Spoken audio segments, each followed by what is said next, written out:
Yes, I am right now sitting with Andrew. Andrew is not just a poet laureate. He also has the key to the city. SAC magazine has named him one of the top business leaders, top 100 business leaders.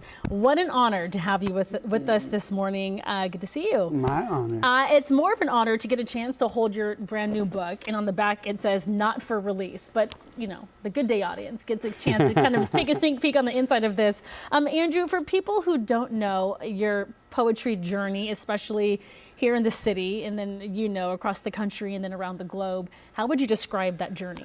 I started writing at 13 for my own mental health and just to survive some traumatic things I had going on in my life.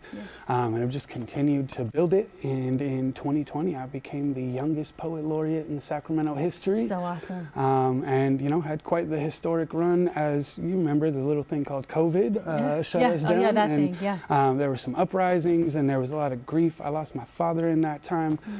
So just a lot of life in those 100 pages. I do want to show some photos of you as you've kind of toured the world doing poetry inside this book, because it's called Unlocked. What are we unlocking in here? Oh, I think I was unlocking a lot of myself in my time as poet laureate. And this is unlocking the top of joy and the bottom of grief. Yeah. You know, a lot of times when I'm going through things, people just say journal, journal, journal. And it does feel good to get everything out on paper. For you, does it start as journaling and then it ends up as poetry? Or do you just kind of have that natural gift of it turning into something poetic? I think now I just kind of write in line breaks. I've just been doing it for so long, but that journaling, you know, a lot of those are journal entries, especially in that 2020, 2021 period for sure. I'm holding the book rather, but let's show the book cover if we can. You're going to be doing a big release party on Monday the 14th. Where is it going to be? And give me all the details. Sacramento Poetry Center, 17, 19, 25th, and that's at 7 p.m. Free for everybody. If you were to give advice on poetry, whether it's just how to get started, because it feels intimidating. Like I've been to, you know, parties and people stand up and they do poetry or anything that's kind of on their heart. What's the advice that you would give, especially when performing it though? For writing it, start with your hardest truth. Tell your hardest truth. For performing it, I always tell people, be big. My kids will tell you, they'll yell, 10 feet tall, because that's how big you got to be when you're on stage or in front of a camera. Yeah. You know? Is there a difference between spoken word and then poetry?